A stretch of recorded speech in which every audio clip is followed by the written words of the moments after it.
Bukti-bukti material, kebenaran material, nggak ada. Bahkan dari segi prosedur banyak hal yang aneh. Nah sekarang muncul lagi ada rekaman seperti ini tapi oleh Salihin. Ini satu proses yang betul-betul bermasalah ini. Harus diusut tuntas. PK atau PK dan SPK gitu loh.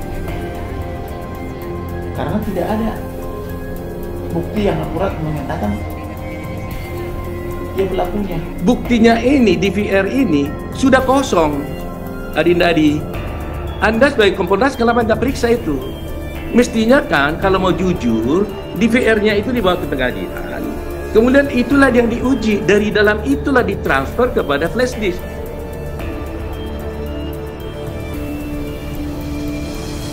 Kamarudin Simajuntak, saya bersedia menolong Jessica Wongso kalau dia mau menyerahkan masalahnya ke saya. Harus diusut tuntas. PK atau PK dan SPK gitu loh. Karena tidak ada bukti yang akurat menyatakan dia pelakunya.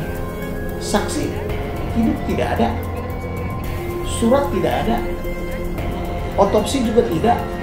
Jadi apa dong? Semua pakai penafsiran, janggal.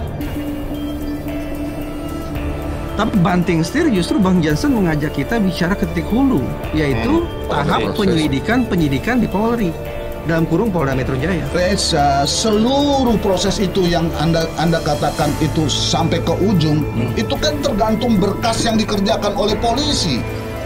Namanya berkas perkara yang isinya BAP, ada barang bukti dan lain-lain prosedur di situ. Kalau barang bukti ini bau busuk, you mau mengharapkan apa terhadap proses-proses peradilan atau penegakan hukum yang bau busuk kayak begini? Memang seingat saya waktu itu berkas dari Polda Metro Jaya Bolak-balik. Tapi kan kenyataannya pada akhirnya P21. Lah ya di situ. Apakah P21-nya telah dilakukan secara benar atau tidak? Tapi yang jelas tidak ada otopsi. Tidak ada otopsi dan ini telah diuji di persidangan. Makanya akhirnya pertanyaannya, dari mana dibangun keyakinan hakim itu? Apakah dia bangun itu berdasarkan bukti-bukti material, kebenaran material? Nggak ada. Bahkan dari segi prosedur banyak hal yang aneh. Bang, kan tidak ada otopsi. Nah, itu yang tapi kita kemudian keluarlah pernyataan, keluarlah narasi bahwa mendiang Mirna meninggal akibat dibunuh dengan menggunakan diracun. Itu kapan itu? Proses hukum bergerak oke sesuai keinginan netizen misalnya. Nah, kalau itu dilakukan pada saat secara resmi nih, ya kan? Karena kita baru ngomong satu dunia kan, putusan pengadilan yang 20 tahun itu di pengadilan negeri dan akhirnya diperkuat sampai PK di situ. Tapi pertanyaannya adalah kapan soal-soal itu dipersoalkan secara prosedural? Karena di awal ada asas yang namanya praduga tak bersalah dan melindungi seluruh pelaku-pelaku ini berdasarkan standar hak asasi manusia gitu loh.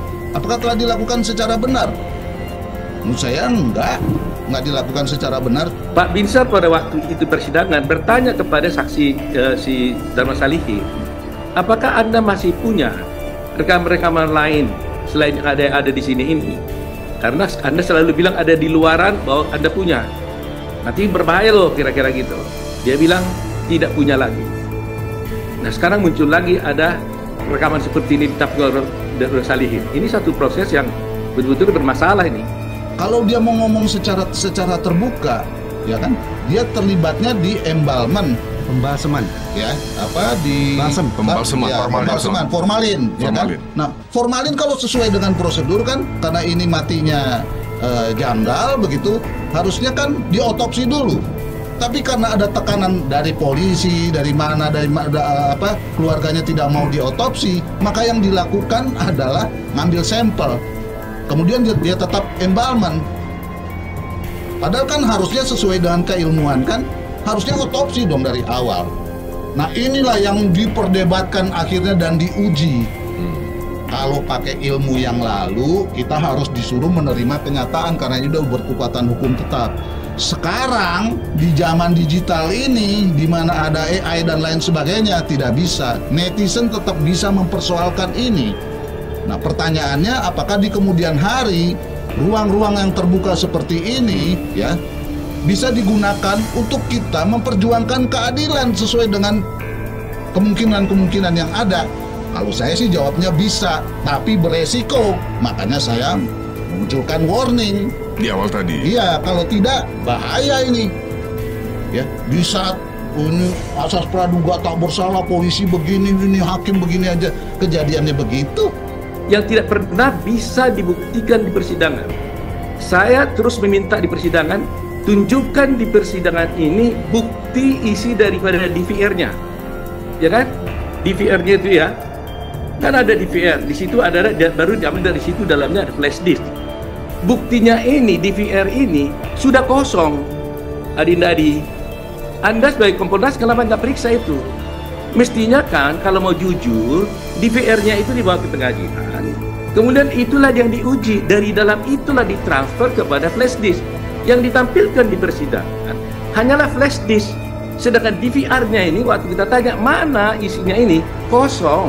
Siapa yang mengambil ini? Ini harus diotopsi nih, gitu kan. Anak lu diracun. Akhirnya Siapa yang bilang? Siapa? Krishna Mukti, siapa pada saat Krishna Mukti? Ya, Ah, gitu kan. Dia mengatakan itu. Dirkrimum. Dirkrimum pada saat Dirkrimum. Oh, saya nggak tahu. Polda Metro pada waktu itu. Pokoknya ada seorang polisi mengatakan begitu, dan namanya seperti tadi, anak lu diracun. Nah, kemudian dari situ, Krishna ngomong racun atas dasar ya kalau lu pengen tahu, anak lu harus diotopsi karena ini pasti keracunan. Udah Dan kebalik tuh prosesnya. Semestinya kan otopsi dulu ya. Ya, Baru sebenarnya begitu. baru otoritas betul. penegakan hukum bisa bilang itu diracun.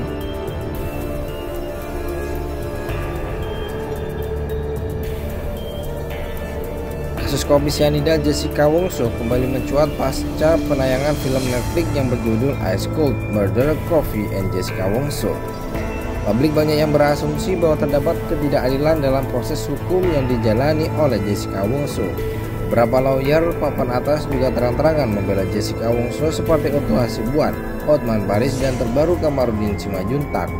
Kamarudin Simajuntak mengkritik majelis hakim dan jaksa yang dirasa terlalu berani karena memastikan Jessica Wongso sebagai pelaku tanpa adanya otopsi terhadap jasad Wayan Mirna Salihin. Menurut saya majelis hakim itu terlalu berani dan jaksa juga terlalu berani. Jadi otopsi itu sangat perlu untuk memastikan Jessica itu beracun atau tidak.